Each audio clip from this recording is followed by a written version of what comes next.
Sim, sim, perfeito. Eu gosto de defender isso porque existe um desconhecimento muito grande a respeito do cristianismo no continente africano, e quando a gente fala sobre cristianismo e África, geralmente as pessoas têm aquela ideia, a África precisa ser evangelizada. Verdade, eu acho que todos os lugares eles precisam ser evangelizados, mas a tradição cristã tal qual nós temos hoje, ela deve muito assim de pensadores africanos ali do 1º ao 4º século que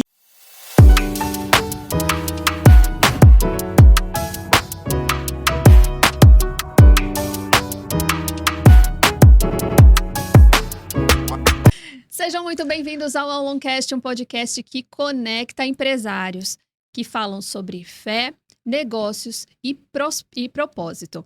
Aqui você vai ouvir histórias reais de empresários que no dia a dia trazem visão de gestão, conectam a fé nos negócios. Nosso objetivo aqui é inspirar você, empresário, profissional e líder a viver uma vida abundante, equilibrando fé, família e negócios. E hoje nós temos conosco um convidado muito mais do que especial, que é um exemplo vivo de coragem, visão e propósito. Será que dá para crescer no mercado enfrentando barreiras culturais e étnicas, sem perder os seus valores? Quais serão os propósitos e os planos de Tomás Kamba? Vamos descobrir isso juntos? Bem-vindo, Tomás. Fala um pouquinho sobre o Tomás. O Tomás Kamba nasceu em Luanda, Angola. É pastor, economista, fundador e CEO da editora Quitanda, uma editora que começou na sala do apartamento e hoje publica livros no Brasil, em Portugal, Angola e Estados Unidos. Também é cofundador da GESP, da Apex Conexões e lidera o projeto Davi, que alimenta e educa mais de 200 crianças em Angola. Uma trajetória inspiradora de fé e de impacto. Legal, Tomás, é uma honra tê-lo aqui. Muito obrigado pela sua presença. Eu sei que depois de participar do programa do Pedro Bial na Globo, né, eu imagino que a sua agenda seja bem cheia. Né, e a sua história aqui une fé, resiliência e, de fato, uma visão global, entendeu? Global? Ficou legal isso daqui, né? Ficou. Vamos comentar um pouco aqui sobre liderança, prosperidade e o poder de empreender com propósito. Lembrando que o Aloncast é um oferecimento de Alon Capital, finanças com propósito, um family office que trabalha com planejamento financeiro e consultoria de investimento com princípios cristãos. Seja bem-vindo, Tomás. Boa, muito obrigado. Obrigado, Rafa. Obrigado, Thaís. Muito obrigado mesmo. Me sinto honrado também por participar nesse projeto tão incrível. Imagino que muita gente será extremamente abençoada e também desafiada durante a trajetória desse projeto de vocês. Então, eu me sinto honrado em fazer parte desse projeto. E esse global aí é melhor é fazer parte do Alon do que da Globo. Né? Que a Globo não nos ouça, né? Ô, Globo, se vocês quiserem patrocinar aqui o Alon também, né? Fiquem à vontade. Por favor, são mais do que bem-vindos, né? É verdade. Tomás, vamos falar um pouquinho sobre as suas raízes e o seu propósito. Né? Você cresceu em um contexto muito simples, mas sempre com muita fé, a sua fé é muito viva. Como essa base familiar e espiritual moldou a sua visão de liderança e de propósito hoje? Perfeito. Eu cresci na fazenda até os 7 anos com minha avó, e foi um contexto de muito amor. Eu recebi muito amor da minha avó. Eu morei desde os 6 meses de vida até os 7 anos com minha avó. Fui criado por ela. E eu lembro das histórias que minha avó contava em volta da fogueira, né? Nas noites de lua cheia, noites cheio de estrelas no céu. E o contexto do interior, eu acho que vocês já devem ter tido essa oportunidade aqui no Brasil. Quando a gente mora numa cidade como São Paulo, são cidades mais caóticas, a gente não consegue ter esse acesso tão grande assim à natureza. E quando você vai pro interior, você se desconecta um pouco, né? E o nosso interior em Angola é mais limpo ainda, né? Então a gente conseguia ver as estrelas, conseguia ouvir o canto dos pássaros. Então eu cresci nesse contexto até os 7 anos. E minha avó foi uma pessoa responsável por me apresentar a Cristo, né? Minha família toda cristã. E aí, desde muito cedo, minha avó sempre me levou pra igreja. Eu sou de uma tradição batista, né? Sempre fui de tradição batista. E aí minha avó é essa pessoa que sempre me ensinou a respeito de Cristo, a respeito do que é a palavra. Sempre me levou ali na escola bíblica dominical. Muito cedo no domingo a gente andava cerca de 6 quilômetros, né? Cedinho para ir para a igreja. A gente morava na fazenda. E aí esse contexto todo ele formou quem eu sou, formou principalmente meu imaginário, e eu acredito profundamente que isso me deu bases morais muito fortes para que, de fato, eu pudesse me tornar quem eu sou hoje, né? É muito interessante isso porque você falou que você foi criado por ela até por volta dos 7 anos, né? É justamente nessa fase que se cria A primeira infância, a infância, a personalidade. É o que fica, né? É o que enraiza na criança, na personalidade. E interessante que eu também, a minha linha é católica, fui criada na católica, mas foi a minha avó que me direcionou. E ela gosta muito de contar que eu, desde muito pequenininha, eu pedia para ela me levar na igreja. Então, a gente ia à missa, eu estudei em colégio católico, mas a importância de a gente ter alguém na família que direcione, que traga pra gente no dia a dia, não só levar à igreja, mas no dia a dia de casa, a oração antes de comer, ela cantando louvor o tempo todo, sempre falando de Deus, sempre desejando, abençoando a todos da família. E é como eu trago isso e falo com carinho até hoje sobre isso. Sim, e eu sinto esse carinho pela sua avó da mesma forma. Nossa, minha avó é uma pessoa muito especial, assim, tanto que eu chamava minha avó de mãe. Minha avó faleceu há uns 2 anos atrás. Chamava minha avó de mãe, então é uma pessoa que eu tenho um carinho enorme. Eu sei que lá na eternidade nos encontraremos novamente, né? Mas o que você estava dizendo, Thaís, é super importante mesmo. Não só a questão de ensinar, né? Esse ensino mais intelectual, faça isso, faça aquilo, mas o exemplo. Então eu ia com a minha avó, a gente ia na lavoura, a gente ia colher café, a minha avó tinha uma fazenda de café, a gente ia fazer as plantações. Então todo esse processo junto com eles me ensinou de fato a importância do trabalho, a valorização da moralidade, de amar os outros, de cuidar. Então ensinamentos que desde pequeno, né, e até hoje eu carrego e acredito que carregarei pelo resto da vida. Todo mundo tem uma história com vó, né? Minha avó também que me introduziu à fé. Minha avó também era muito católica e eu dormia, uma fase da minha vida eu dormi com ela assim, Rafa, se ajoelha e ore o Pai Nosso. Pra dormir, vó, não tô conseguindo dormir, ora o Pai Nosso. Falou, reza o Pai Nosso 3 vezes. Aí eu consegui, embalava no sono. E aí, né? Hora que dorme, né? E antigamente, falando dessa questão, eu me sentia muito culpado em dormir orando. E depois que eu fui pai, eu descobri que não tem prazer maior para um pai do que ver seu filho dormir no seu colo. Perfeito. Né? Então hoje eu tenho o maior privilégio em começar a orar e dormir, e eu fico muito feliz quando isso acontece, né? Perfeito. Ó, temos aqui também, recebemos alguns livros de presente aqui da editora Quitanda, que é a editora do Tomás. Gente, livros maravilhosos. Vou comentar um pouco sobre isso aqui. O Quão Africano é o Cristianismo. Esse do Martin Luther King, eu já li, o Davi Lago, que é muito bom. Todos são ótimos. Tem o The Chosen também, que é bem famoso. É bem famosa essa série. Então, The Chosen. Onde que o pessoal encontra esse material seu aqui, Nosso site, editoraquitanda.com, é um lugar que eu tenho de preferência lá, mas em qualquer livraria do Brasil você encontra, Amazon, enfim, qualquer marketplace você encontra. Mas se você quiser comprar no nosso site, aí a gente teremos maior alegria de te receber lá no nosso site. E são livros de muita qualidade. Falando de Angola, um pouco das suas raízes, no Brasil se fala muito sobre ancestralidade e também sobre religião de matriz africana. E nós sabemos que... Como é que você dialoga com essa cultura, né, atual, falando um pouco sobre isso, né? E também sobre as suas convicções bíblicas, respeitando as pessoas, mas, é claro, sem abrir mão da sua fé. Perfeito. Quando eu cheguei no Brasil, eu percebi que falar sobre alguns assuntos, né, principalmente no seio da igreja cristã, era uma coisa de tabu, assim. E aí eu comecei a fazer algumas coisas de maneira proposital para chocar as pessoas, que quando eu percebi. Por exemplo, eu percebi que aqui no Brasil, batuque é algo relacionado a religiões de matriz africana. Mas no meu contexto em Angola, da igreja mais tradicional à igreja mais avivada, a gente toca batuque no culto, né? Sim, igreja evangélica, né? Igreja cristã. Aí eu falava, na minha igreja toca batuque. Aí o pessoal ficava assim, né? Ficava assustado. Então, as religiões de matriz africanas, elas não existem tal qual existem aqui no Brasil. Ela é uma configuração, no continente africano.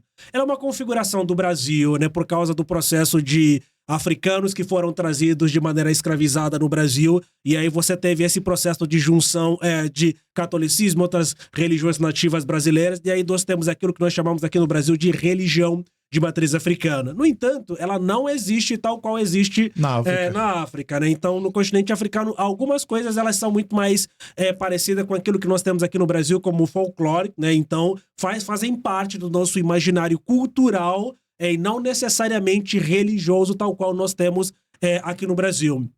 Então, por isso que eu brinco, inclusive, que o cristianismo também é uma religião de matriz africana, porque ele também é muito antigo, na verdade, uma das religiões mais antigas, inclusive, no continente africano. Antes mesmo do cristianismo ir para a Europa, ele já estava presente ali no continente africano. Então, assim, infelizmente, as pessoas elas não sabem, né? Quando a gente fala sobre religião de matriz africana, as pessoas acabam simplesmente olhando para o candomblé, para a Umbanda e o que nós temos aqui no Brasil, né? Respeitando aqui cada um, a prática religiosa de cada um, mas a configuração tal qual existe no Brasil, ela não existe no continente muito africano. Específica. Né? Sabe que como cristão também, eu me lembro de quando eu estudei teologia, e aí você estuda os pais da igreja, assim, toda a literatura, e você vê Agostinho de Hipona hoje que fica na Argélia. Isso. E aí você vê também Tertuliano em Catargo, e tantos outros. E o próprio Jesus Cristo, quando foi perseguido, ele foi para o Egito. Sim, então, sim, nós temos todo um berço cristão também dentro da África. Então, a religião cristã aqui é uma religião de matriz africana, completamente, né?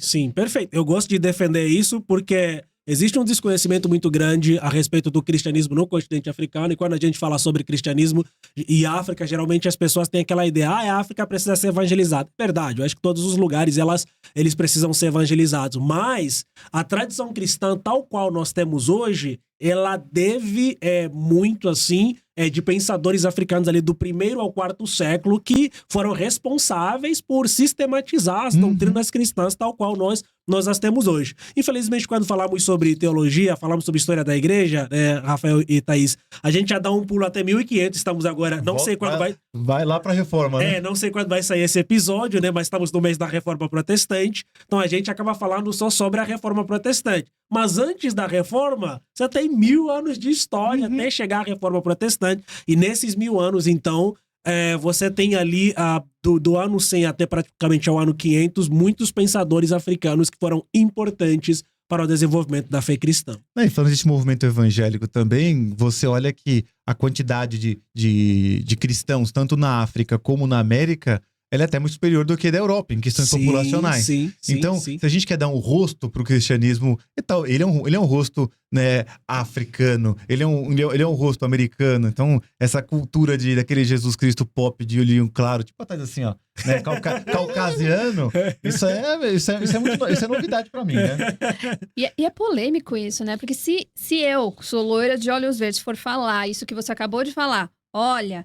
Religião de matriz africana é baseada em um folclore lá na África, que a base das religiões na África são cristãs, vão achar que é racismo. E aí fala assim, você não pode falar isso, né? Você não tem um lugar de fala. Você não tem lugar de fala. O Tomás tem um lugar de fala. Ele veio de lá, cresceu lá, né?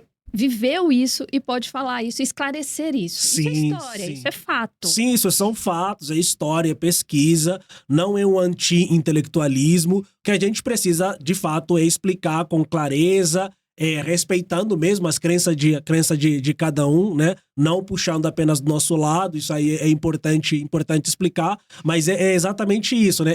Eu acho engraçado, Thaís, uma vez eu fui no shopping, e aí a pessoa descobriu que eu era angolano. E eu tinha um sotaque mais carregado do que eu tenho hoje ainda, né?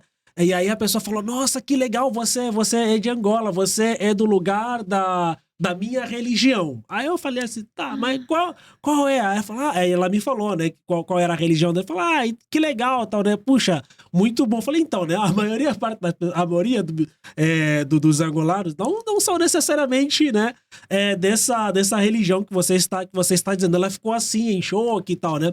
Mas assim, é interessante a gente conversar, dialogar, falar a respeito disso, né?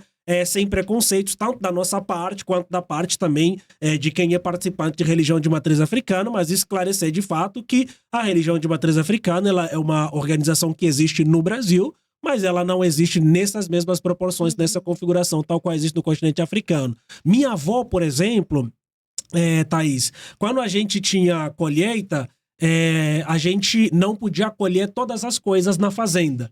Por quê? Porque minha avó sempre dizia que a gente precisava deixar um pouquinho, porque qualquer pessoa que que não tivesse uma colheita farta naquela época, ela tinha um direito, segundo o costume da aldeia, de ir para nossa fazenda colher o que ela pudesse colher e comer. Conceito de generosidade. Isso, né? Desde que ela não comercializasse, né? Isso é um conceito bíblico, Sim. né? Então, isso é um conceito bíblico. Então, assim, dentro da cultura africana, existe uma proximidade muito grande com o antigo hebreu, com a cultura do antigo povo hebreu, do que necessariamente a Europa e as Américas, o mundo ocidental de maneira geral. Então, assim, os africanos, de maneira geral, eles têm uma proximidade cultural muito grande com o Antigo Oriente do que qualquer outra cultura. Até mesmo cultura bíblica, ela é um pouco parecida, né? Ótimo. Legal. Vamos falar um pouquinho, então, sobre sua área empreendedora, né?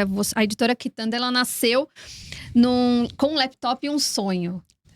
Um clássico de um empreendedor. Quais foram os principais desafios de gestão que você enfrentou no início e o que te manteve firme quando tudo parecia impossível? Boa, legal.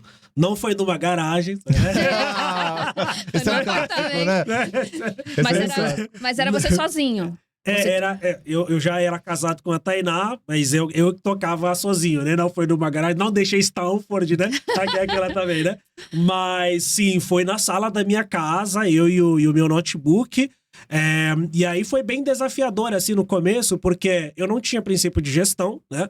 Eu sou de formação de teologia. Nos bastidores eu estava dizendo que eu dei aulas aqui perto, né, durante uns 5 anos de teologia, principalmente na cadeira de filosofia, que é uma cadeira que eu gosto bastante.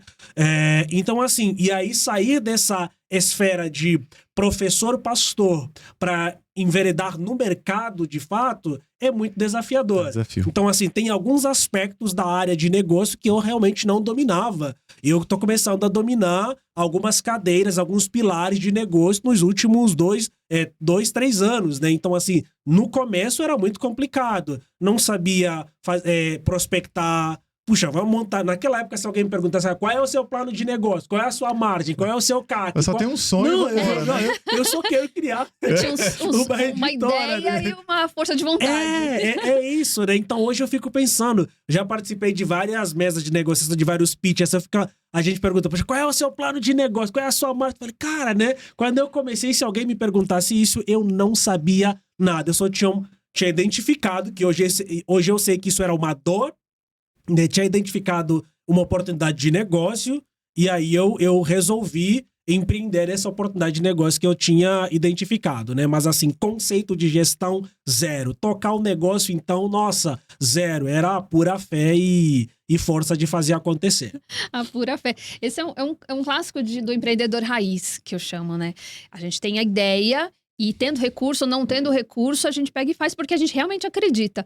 E aí, quando você fala aí que você era um laptop e um dos braços da nossa empresa é um braço de educação, que é uma escola, é uma formação hoje reconhecida pelo MEC e tal. Mas quando eu comecei esse braço, a empresa já tem 16 anos. Quando eu comecei há 8 anos atrás, foi assim, um laptop na mesa da sala de casa.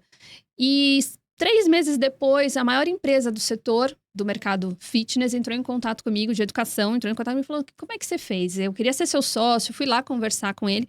Ele falou assim, olha, eu criei um estúdio, eu tenho 20 pessoas aqui e eu não consegui fazer o que você fez. Como é que você fez? Eu falei, eu fiz sozinha no meu computador, na sala da minha casa.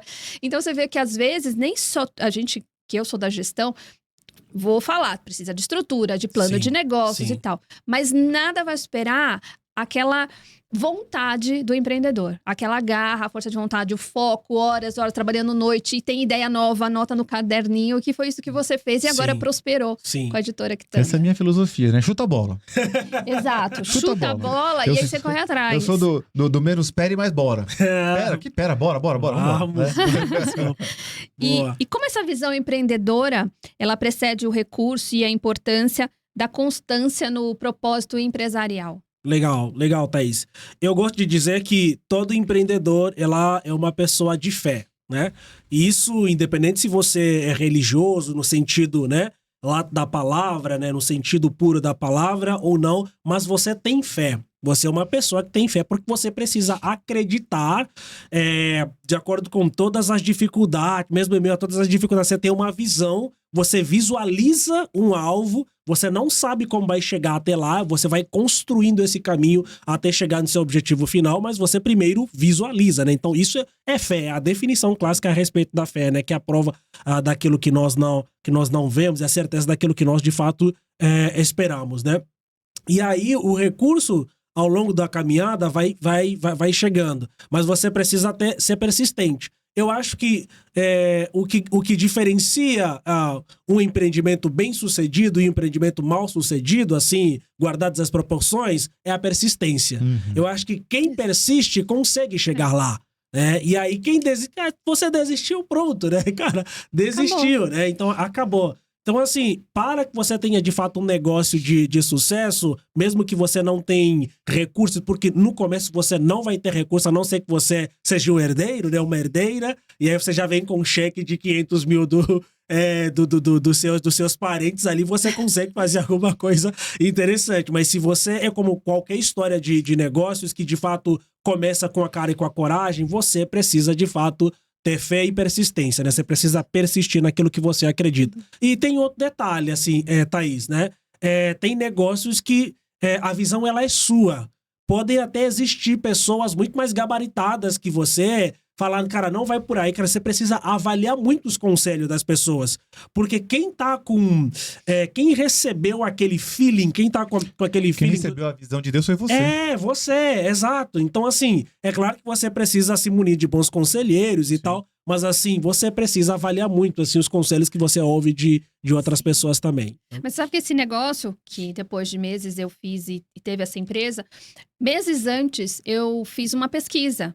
E o que as pessoas em volta no mercado achavam dessa ideia de montar essa plataforma de educação online? Isso foi em 2017. Falava assim, Thaís, não faz isso não, tem empresa grande que está entrando nesse meio. E assim, a persistência, que é a fé, que é a visão do empreendedor, ela é muito importante, porque a gente precisa vender o projeto para os parceiros e vender para os clientes. Se você não acredita, você não vende, né? E aí, isso aconteceu, o projeto existe até hoje. Essa empresa, ela não fez o dela. Ela se aliou a uma outra empresa, mas ela não construiu do zero como eu construí. Eu fui a primeira. E hoje eu fui a primeira também a ter essa formação reconhecida pelo MEC. Então, você vê que quando você persiste, realmente dá resultado. Então, aqui já fica uma lição para os empreendedores, né? Da persistência. Persistência. Se você quer empreender, seja persistente. Não tem paciência, não. Mas não também, como o próprio Tomás falou, né? Se imuna de bons conselheiros. Sim. Porque também ficar dando murro em ponta de faca, muitas vezes você vai quebrar a cabeça ali e vai acabar gastando um tempo que não tem. No caso, eu arrisquei. Eu ignorei todas as pessoas que falaram não, falando não vai, e botei olhar nas que falaram que sim, vai. Eu escolhi. Atenção seletiva, chama isso, atenção seletiva, exato. O Tomás falou aqui sobre fé, né? E muitos empreendedores cristãos, Tomás, que chegam até mim, nas mentorias mesmo que a gente conversa, eles se perguntam, é possível, num país como o Brasil, né? É possível a gente crescer financeiramente e manter os nossos valores espirituais intactos? E como é que você equilibra, né, lucro, propósito e o impacto social dentro dos seus negócios? Perfeito. Eu acho que... né? Eu acredito que existe um conceito aí muito mal formado da nossa parte como cristãos, principalmente cristãos evangélicos e alguns católicos também, né? Cristãos de maneira geral, a respeito da riqueza, a respeito da prosperidade. É claro que, infelizmente, existe uma banalização do conceito prosperidade, né? Quando você olha nas coisas acontecendo por aí, tem muita gente confundindo, né? Inclusive usando da palavra de Deus como artifício para enganar outras pessoas, mas nós não é nesse sentido. Mas como cristãos, sim, fomos chamados para ser prósperos. Amém.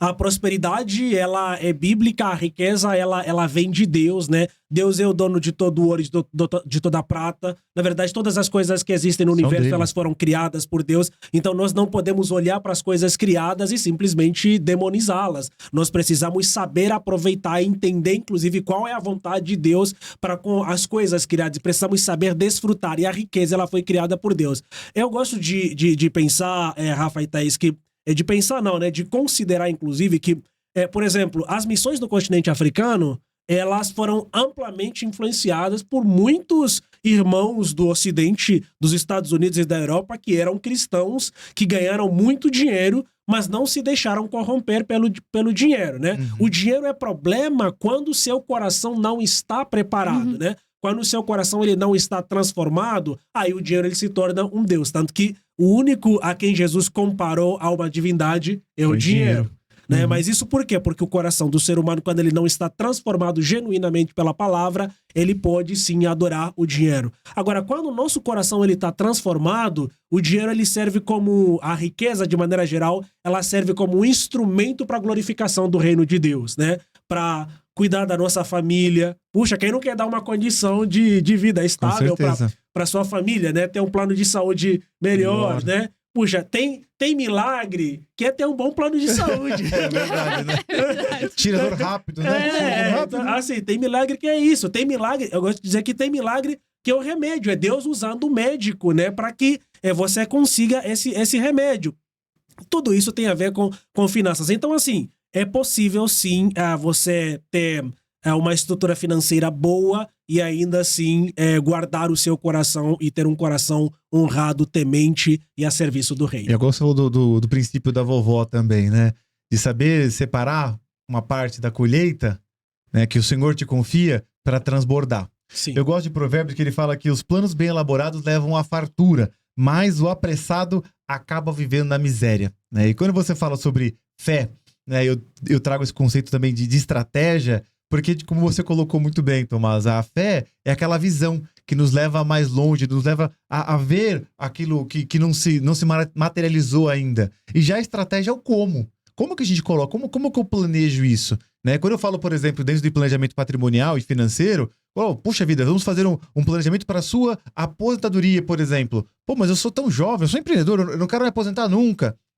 Eu tô há mais de 20 anos trabalhando com isso. Tem pessoas que não querem, de fato, se aposentar. Até que ficam doentes, até que acontece algum incidente na família, alguma coisa, que são forçadas a isso. Então, a fé e a estratégia estão de mãos dadas ali, junto com essa prosperidade, para poder dar esse suporte, né? Perfeito, perfeito. Isso. E você lidera equipes no Brasil, na Angola, e agora você está conectado a uma empresa global de tecnologia. Tá falando muita palavra Globo aqui. Vamos começar a cobrar direitos autorais. Né? Como você mantém a cultura cristã e o senso de propósito entre as pessoas de países e contextos tão diferentes? Boa. Inteligência cultural é algo que nós precisamos aprender, né? E essa, inclusive, é um dos princípios para empreendedores, empresários que queiram expandir seus negócios. Se você quer expandir seus negócios, você precisa ter esse princípio de inteligência cultural, que é nada mais, nada menos que saber lidar com cada realidade. Entender que cada cultura é uma cultura diferente da sua e que existem princípios universais dentro de cada cultura, mas também que existem elementos que são diferentes e às vezes que são importantes também nessa cultura que vão facilitar nesse sentido os negócios. E como cristãos, eu acredito que muito mais do que sair e chegar nas reuniões ou em qualquer ambiente e nos apresentarmos como cristãos, mas uma das marcas principais da nossa cristandade, que nós somos filhos de Deus, é fazer as coisas com excelência, né? Fazer as coisas com excelência, ser honesto, ter transparência, né? Criar negócios lícitos. Não significa que você não vai errar, você vai errar e vai errar muito, mas ser transparente. Nesses 5 anos, por exemplo, de editora, no começo eu errei demais. E inclusive, esses dias abri uma caixinha no Instagram de uma pessoa me perguntando isso. Tem erros que eu estou pagando até hoje, né? Então, assim, isso é importante. Mas aí, ser transparente, né? Ser honesto, fazer as coisas com excelência é extremamente importante. Eu acho que esse é um dos grandes distintivos, uma das marcas da nossa fé. Infelizmente, no mercado nos negócios, você vai encontrar muitas pessoas que carregam título de cristãs, né? Que oram, inclusive, abrem a Bíblia antes de uma reunião, mas, cara, é caloteiro e tal. Assim, tem um histórico assim, completamente complicado, sabe? E aí é isso. Então, muito mais do que aparentar ser, nós precisamos ser na essência, né? Então, eu acredito que é isso. E eu gosto de João quando João fala, mas a todos quantos receberam deles o poder de serem feitos filhos de Deus, aqueles que nasceram que não nasceram da carne nem do sangue, mas nasceram do Espírito e da vontade de Deus. Ou seja, há uma transformação mesmo interna. E em qualquer lugar onde nós formos, independente da cultura, esses pilares, eles vão nos ajudar a criar negócios que vão ser negócios diferenciados, né? Então eu diria isso, né? Legal, essa é uma inspiração para os empreendedores, porque muitos deles têm vários negócios que atendem públicos diferentes, e eu gostei desse termo, inteligência cultural. E no seu caso, você falou de se basear nos valores cristãos. Os valores cristãos são universais. Sim. São universais. Então, quando você fala, a gente até falou aqui, a gente entrevista empreendedores e a gente fala das nossas histórias de situações como a que você falou. A pessoa coloca a cruz na parede, Bíblia na mesa de reunião, mas não exerce os valores no dia a dia. Às vezes exerce no trabalho, mas não exerce em casa, né? Esse é o tipo de parceiro que eu não trago a parte de mim.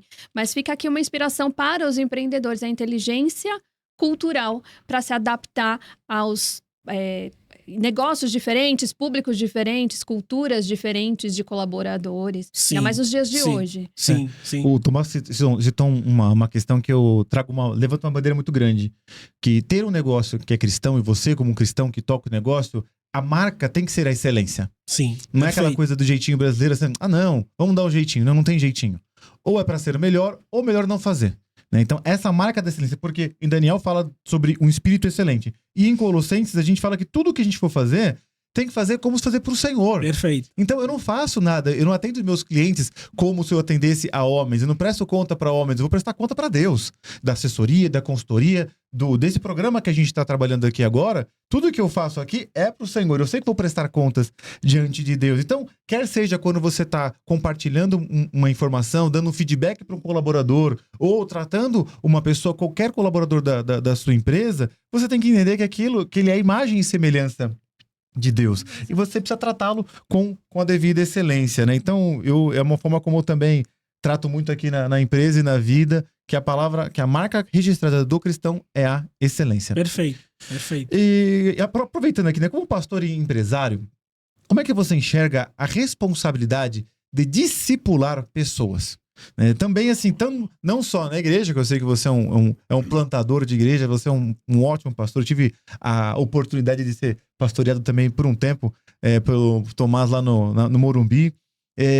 Mas, assim, dentro da empresa, que nós olhamos no contexto corporativo, como é que você enxerga também a responsabilidade como empreendedor de levar valores e conceitos para dentro do seu negócio para os seus colaboradores? Perfeito. Eu acredito que existe uma necessidade muito grande de falarmos sobre negócios, propósito, missão e encararmos, inclusive, o mercado de trabalho como um ambiente missional. Uhum. Eu acho que esse é um ponto.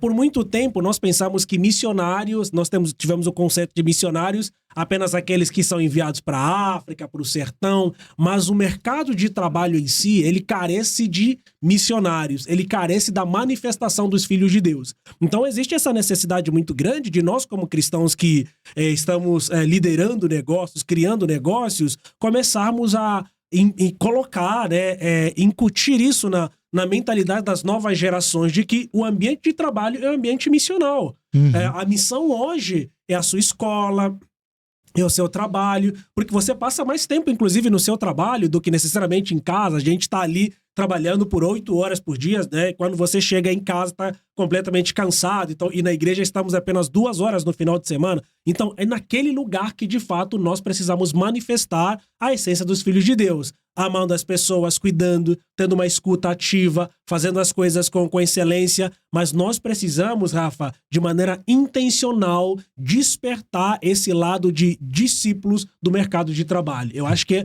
é uma necessidade que nós precisamos, de fato, falar a respeito disso, né?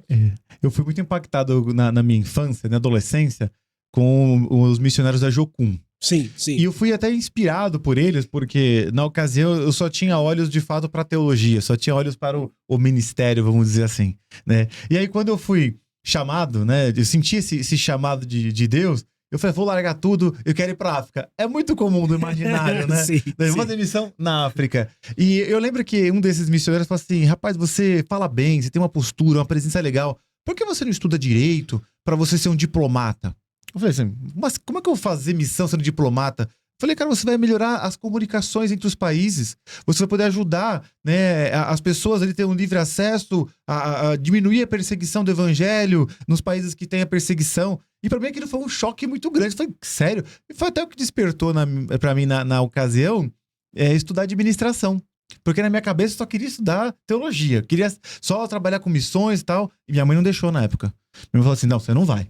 Filho meu não vai trabalhar em missões, não vai depender, né, de nada de oferta. Ela falou, e ela que plantou no meu coração. Você vai trabalhar, você vai ter a sua empresa, você vai ter o seu negócio e você vai se sustentar na obra com os frutos do seu trabalho e vai poder até enviar outros missionários também. Até você já perceber, né? Desculpa que eu te apertei.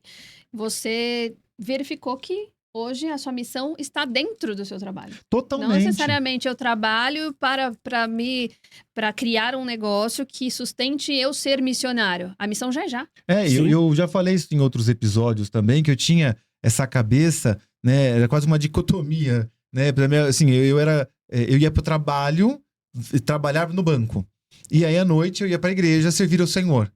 Isso tem muito, então eu ainda falei pra Testais, a gente tem que no podcast falar isso algumas vezes, para que as pessoas possam olhar o trabalho como um altar, de Perfeito. fato, que presta o seu culto a cada atendimento, mesmo que muitas vezes pareça ser enfadonho o seu trabalho, mas o seu trabalho não é, porque tudo tem, né, a glória de Deus, tudo manifesta a glória de Deus. Né? Sim, sim, você serve a Deus trabalhando também. Então, assim, não existe, eu tô no culto, agora tô servindo a Deus na igreja. Não, se você é filho de Deus, independente do lugar onde você está, a sua vida é uma vida de prestação de serviços a Deus, né? E aquilo que você faz em todo lugar deve servir para glorificar a Deus. Então, a gente precisa, de fato, falar mais sobre essa questão de sermos missionários no mercado de trabalho, de entendermos o nosso trabalho também como uma extensão da manifestação do reino de Deus. Extensão. Né? Como um lugar que precisa ser alcançado Durante também. alguns anos eu trabalhei na FGV, eu fui monitor da pós-graduação, e nós tínhamos uma extensão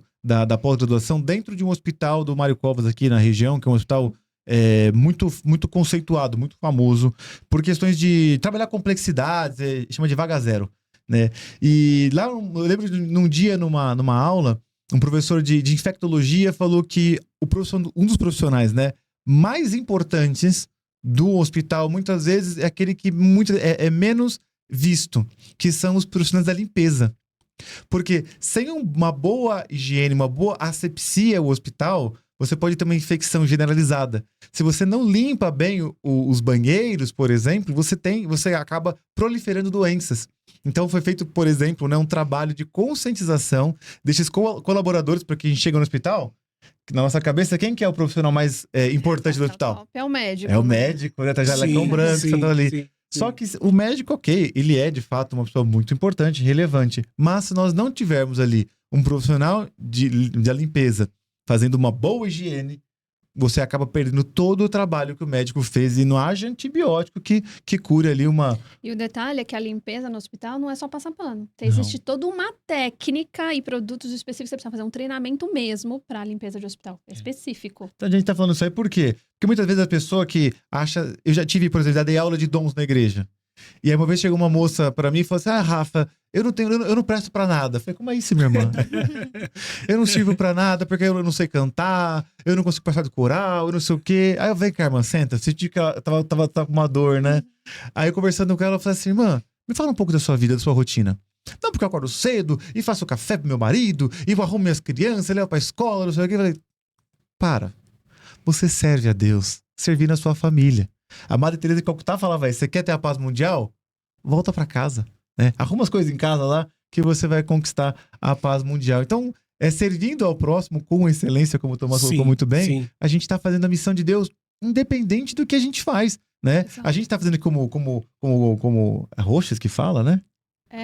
O host é entrevistador. Né? Legal. Vocês falam. Eu falei hosts, a gente escreve host, mas... legal, entrevistador. O Tomás, que é um exímio escritor, um empresário de sucesso. Mas aqui a Jamile fazendo a produção do nosso episódio, os meninos aqui gravando. Vocês estão também cultuando a Deus aqui junto conosco, porque onde que essa mensagem vai chegar? né, vai estar levando essa palavra para poder incentivar as pessoas e aquecer os seus corações. Ó, ficou boa essa parte. Ah, boa. Dá um corte, hein? Dá um Não, corte. Mas então vamos falar de um assunto polêmico. Ixi, polêmica, hein, gente? Polêmica. Tomás, quando a empresa diz que tem que ter, assim, o colaborador ele tem que ter o nosso jeito, o fit cultural que você fala. Você acha que isso não vira uma desculpa para barrar sotaque, cabelo, jeito de vestir das pessoas? Quem que definiu esse jeito e com base em quê? Será que não tem um racismo estrutural? O que você acha que na prática tem que ser? O que é o justo?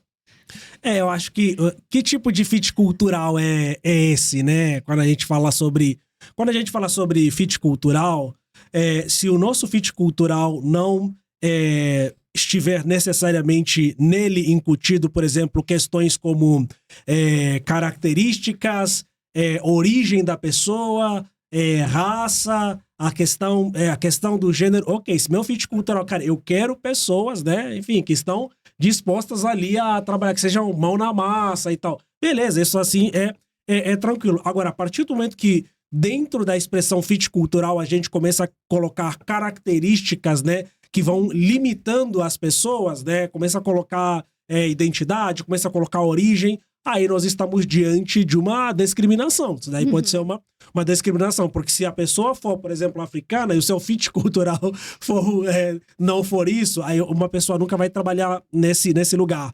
Se a pessoa for negra e o fit cultural dessa empresa, enfim, é apenas contratar pessoas, né, de cabelos lisos, de olhos azuis, essa pessoa nunca vai trabalhar. Então eu acredito que a gente precisa ter muito cuidado, assim, sabe? Então fit cultural tem a ver com estratégias, cultura que geralmente é o fundador, né, ou o board ali, o grupo de fundadores, de executivos, vão delimitar dentro dessa empresa, que vão entender, puxa, isso é legal, isso não é legal. Nós gostamos disso, nós não gostamos disso. Mas desde que isso não seja discriminatório, Thaís, porque tem muitas coisas que podem, de fato, ser discriminatórias, sim. Eu te pergunto isso também, porque assim, eu tenho nós temos, né, esse braço de educação, são 30 professores nessa escola, nessa plataforma de educação. E uma vez um amigo que ele perguntou assim pra mim, tem 30 professores, aí tinha as fotos assim dos 30, e ele falou assim, olha, não tem nenhum negro. E ele é negro. E eu falei assim, olha, eu nunca reparei. Só que eu me senti mal por isso. Só que não é de propósito, não é porque eu escolho as pessoas. Aí eu falei assim, aí eu comecei a prestar atenção. Falei, olha, e não é que de 30 só tem 5 mulheres e uma delas sou eu? Então, eu sou mulher, eu sou a que criou aquele projeto. E eu não contratei mulheres, não é porque eu não contrato mulheres, até porque eu sou uma. E não contratei negros, não é porque eu não quis, porque eu só contrato brancos. Mas ficou um ponto assim, até sentir, será que estou discriminando até inconscientemente? Mas na verdade foi porque eu não tenho profissionais com o que precisa ter para dar as aulas, né? Eu não olho para a cor, mas às vezes parece que por uma empresa contratar pessoas num padrão que aquilo é proposital. Certo. Não, eu entendi. Numa realidade nossa como do Brasil, Thaís, realmente é algo que a gente precisa ter cuidado. Por exemplo, você fala, puxa, dentro do meu quadro, né? Tem um amigo que é negro e aí ele fala, puxa, né, cara, sou eu. E também tem as mulheres que eram apenas 4 e com você 5. Realmente, tem algumas coisas que a gente acaba não prestando muita atenção, mas elas podem estar no nosso inconsciente coletivo mesmo, né? Então, assim, puxa, mas a partir do momento que a gente começa, por exemplo, a perceber que, olha, a maioria das pessoas no Brasil, por exemplo, o Brasil ele é constituído por pessoas majoritariamente pretas, por exemplo. Vou trazer esse assunto, já que é polêmica, né? O Brasil é um lugar constituído por pessoas majoritariamente pretas, né? Falando isso, eu falei negro tá errado? Não, tá tudo certo. Eu começo... A gente já começa a se culpar por existir, né? Não, tá tudo certo. Tá tudo certo. E aí, puxa, né? Aí de 30 pessoas... uma pessoa apenas que está ali trabalhando com vocês. Por mais que não seja algo intencional da empresa de vocês, a contratação de somente pessoas brancas, mas depois desse toque, aí você começa a reparar, você fala, puxa vida, né?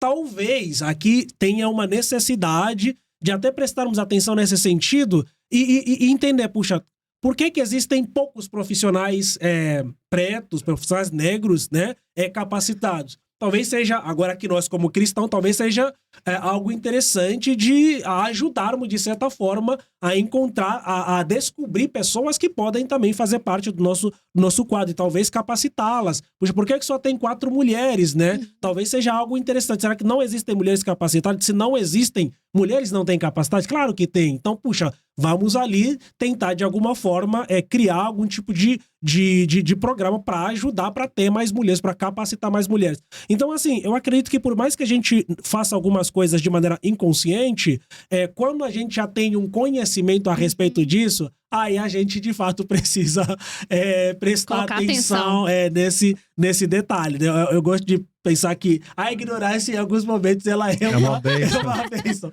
Mas a partir do momento que você tem conhecimento a respeito de algo, puxa, aí a gente precisa prestar atenção. E aqui, Thaís, assim, só pra fechar, não é uma questão de surfar na onda, puxa, a gente precisa abrir políticas, tá? Não, eu acho que é uma questão mesmo humanitária, até no sentido de entender, puxa, né, por que só existem quatro mulheres, por que só existe uma pessoa negra, então, puxa, porque o que nós podemos fazer, sabe, para trazer mais pessoas entendendo, né, que como nós podemos também criar mecanismos de ajuda social para permitir que mais pessoas, inclusive, com histórias impactantes, possam chegar onde nós chegamos. Você sabe que no mercado financeiro, você conta nos dedos. Eu tô há 20 anos no mercado financeiro e falando agora com você, eu comecei a fazer um exercício aqui nos meus dedos para saber quantas pessoas negras que já trabalharam comigo, né? E não enche as 2 mãos. Eu tô falando de 20 anos de história. Assim, é raro isso. Centenas de pessoas. Centenas e milhares de pessoas em bancos enormes que eu trabalhei, né? E até quando eu tive uma escola de certificação, eu buscava olhar para pessoas e falar assim, gente, quem tem pessoa que... eu sempre fui da educação, eu sei que a educação que é o que dá acesso. Sim. Né? Sim. E o bancário, em geral, ele precisa de uma certificação para ser habilitado para trabalhar, para acessar ao sistema, né, do banco. Só que é interessante, aí eu não sei, você podia trazer uma reflexão para nós também assim. Não tem. As pessoas, né, negras não encontram essas pessoas para poder treiná-las também. Eu abro vagas aqui na empresa para trabalhar. E quando eu vejo, majoritariamente, no mercado financeiro, muitas vezes, se apresentam pessoas brancas, caucasianas, parece que nesse fit cultural, mas é o que nos apresenta. Não, você vem com um currículo sem foto. Não, sim, sem foto é o nome. Sem foto, é só o nome. Então não tem a ver com a cor da pessoa. Não tem cor, não tem raça, não tem nada disso. Mas eu vejo dificuldade. Pra você ter uma ideia, por exemplo, hoje um nome proeminente no mercado financeiro é o Gilvan. Né? O Gilvan era garçom, eu conheci ele, uma história incrível. Né? E é um dos sócios hoje de uma plataforma de investimento e comentarista na CNN também. Sim. Conheço gente maravilhosa. Um abraço pra você, aguardo você aqui também, viu, Gilvan? Né? Mas assim, você não vê, até entre os próprios telejornais, né? Se você não vê uma Glória Maria da Vida e outros assim, parece que não tem. O que acontece, né? Você acha que é um pouco da questão de acesso ou uma questão também da própria população negra não se ver, não se permitir? Não sei se eu fui claro na pergunta. Não, eu entendi. Nós temos um problema. A abolição no Brasil, ela é muito recente. Enfim, são 100 anos, né? 100 anos. Não tem nem 120, 120 anos. São 100 anos de abolição. Mas o processo da escravização, ele foi um processo muito longo, de cerca de 500 anos, o processo de escravização. Então, assim, como é que você coloca, né? Como é que você muda a chave de uma pessoa que, né, de uma população que durante 500 anos ela foi subalternizada. E ela se vê desse jeito Até ontem, a imagem que a gente tinha na televisão, do papel do negro, do preto na televisão, é sempre do subserviente, né? Sim. Eu vou a lugares, graças a Deus, Deus me dá a oportunidade de ter muitos acessos dos mais privilegiados aqui na cidade de São Paulo. Eu vou a lugares em que eu sou o único preto do lugar e a outra pessoa preta é quem tá servindo. E assim, e as pessoas negras, inclusive, têm dificuldade de me servir. E aí você começa a pensar, puxa, cara, eu tive uma situação, acho que há 3 meses atrás, que eu fui num evento, e aí eu cheguei, sentei e tal, e eu era uma única pessoa negra no lugar, e eu tava lá 10, 20 minutos, a pessoa que tava servindo, né, era uma pessoa negra também, e aí passava e ela não conseguia me servir. O organizador do evento teve que ir lá e conversar com a gerente, pra gerente vir, enfim, e me servir aí, porque a pessoa se sentia muito constrangida. E aí você começa a pensar, puxa vida, por que essa pessoa tem dificuldade de me servir? Porque no imaginário dela, eu sou um fruto estranho, aquilo que eu não estaria naquele lugar. Aquele não é o meu lugar. O que eu tô fazendo ali, né? Eu deveria estar, talvez, servindo, porque não como diz, não é comum eu estar naquele lugar. Então, o que nós precisamos, Rafa e Thaís? Nós precisamos ajudar a mudar o imaginário das pessoas. Uhum. Então, o problema de racismo no Brasil, além de ser essa questão da estrutura, até que eu não gosto muito de discutir isso, porque estrutura é um ente abstrato. Quando você fala, racismo é estrutural, eu falo, cara, eu não tô culpando ninguém. Você toca a bola pra cima, né? Então, estrutura é um ente abstrato, né? Então, existe racismo. Como se combate algo abstrato? Então, assim, mas assim, a gente precisa entender essa questão. Então, a gente precisa mudar o imaginário das pessoas, e quem pode ajudar a mudar esse imaginário são vocês. Somos nós que estamos nos lugares de acesso. A empresa tem um papel né? muito importante nisso. Isso. Né? Fortalecendo, compartilhando, como você falou, discipulando, educando ali o colaborador. Exato. Tanto o colaborador que está acessando, como também as suas lideranças, em treinar também e dar oportunidade, né? Eu tô aqui hoje porque eu fui fruto de uma oportunidade do meu pastor, que na época me viu trabalhando na mocidade e falou, vem, vamos trabalhar comigo. E quantos outros também precisam dessa oportunidade, né? Exato. Uma vez uma pessoa me falou, Tomás, mas você acha mesmo que existe racismo no Brasil?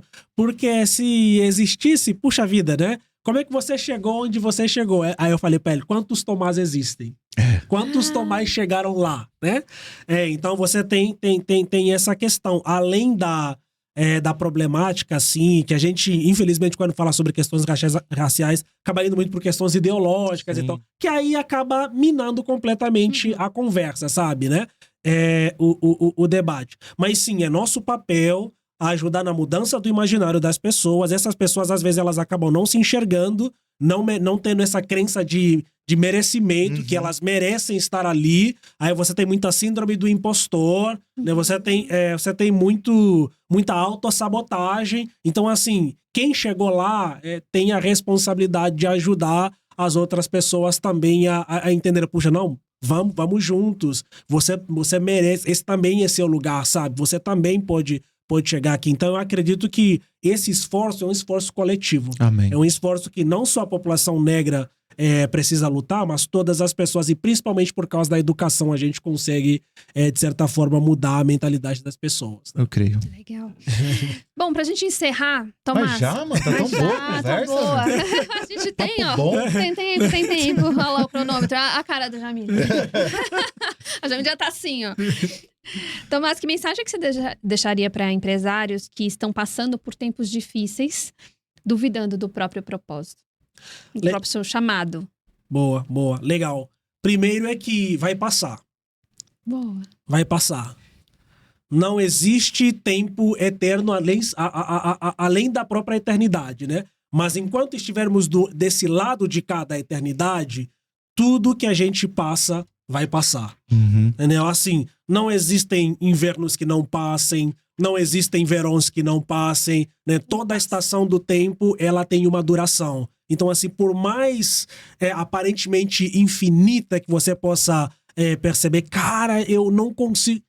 Em algum momento vai passar. Persevere.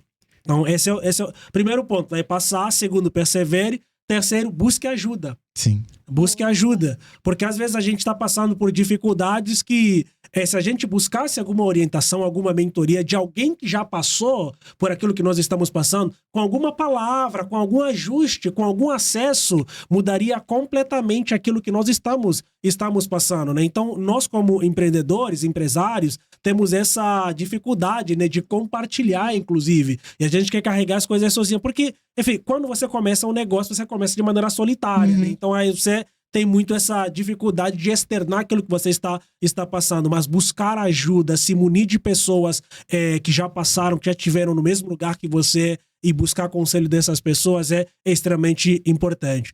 E o quarto, né, primeiro, vai passar, segundo, persevere, terceiro, busque ajuda, e o quarto, eu diria, frequente novos lugares.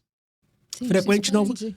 frequente novos lugares, porque o ambiente, ele pode te ajudar a enxergar melhor a dificuldade que você está passando. Porque quando você tá ali na mesma rotina, né, naquela roda de ratos, cara, Fica aí, aí você, né? aí você fica por ali eternamente. Então, eu daria esses 4 conselhos. E falando agora pro pastor Tomás aqui, né? Que conselho espiritual você deixa para quem quer prosperar com propósito, mas está com medo de dar um próximo passo?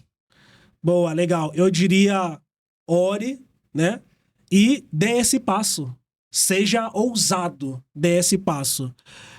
Prosperidade, desde que ela venha de forma lícita, ela não é contra os princípios de Deus. Uhum. Seja próspero, porque através de você, muitas pessoas serão abençoadas. É o que Deus fala a Abraão, né? Através de você, benditas serão todas as nações da terra. Eu te abençoarei. Então, assim, seja próspero, desde que você entenda que essa prosperidade, que tudo que você possui vem de Deus, Amém. né? E convide o Senhor para ser seu sócio, né? Para ser seu mentor, assim. Mas, assim, não tenha medo, né? Seja ousado Assim, e vai. tá no boarding com você aqui. No isso, conselho. é isso. Legal. Tomás, uma mensagem final, assim, você já deu várias outras, né? Mas onde que o pessoal te encontra? Como é que o pessoal se conecta com você aí? Boa. Bom, eu tô nas redes sociais ali, Instagram, LinkedIn, Tomás Camba, né? E aí, enfim, você pode também encontrar mais informações a respeito dos negócios, principalmente no LinkedIn e no Instagram.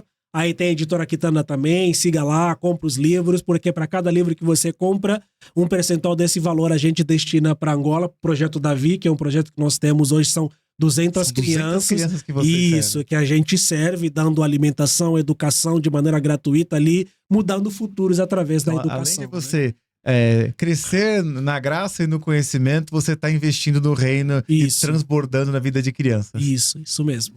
Legal. Isso mesmo. É isso aí, Aloncast, mais do que um podcast, vocês perceberam aqui? É um movimento que vai unir fé, negócios e uma vida abundante. Tomás, muito obrigado por compartilhar essa história de sucesso conosco. Foi incrível, né? Legal demais, né? Muito dá legal. Pra ficar bastante tempo de resenha aqui, Dá né? pra ter outras, hein? Dá pra ter outras. Agora foi mais biográfico, os próximos vão ser mais de temas, né? Temas mais focados. E aí, o episódio inteiro falando sobre um único... Quero saber como é que funciona uma editora. Como é que a gente faz para editar um livro? Né? Tem Olha, muito... tem bastante E coisa. o podcast, ele nasceu, Tomás, porque de tanta história que eu ouço de empreendedores, eu falei, cara, dava um livro. Eu sempre falo assim, mano, dá um livro essa história, velho. Né? E dá mesmo. E como é que o cara vai escrever esse livro? Cara, no próximo episódio, o Tomás vem aqui para explicar como é que funciona para publicar um livro, como é que registra e tal, e se tornar um best-seller. Olha, já profetiza. Já ficou aí, ó. Quero ver esse próximo, hein? E para você que nos acompanha, próximo episódio, terça-feira, a gente se vê. Compartilhe o vídeo, comente, ative o sininho e a gente espera no próximo episódio. É isso aí. Forte abraço. Vem com a gente. Até mais. Tchau, Tchau, tchau.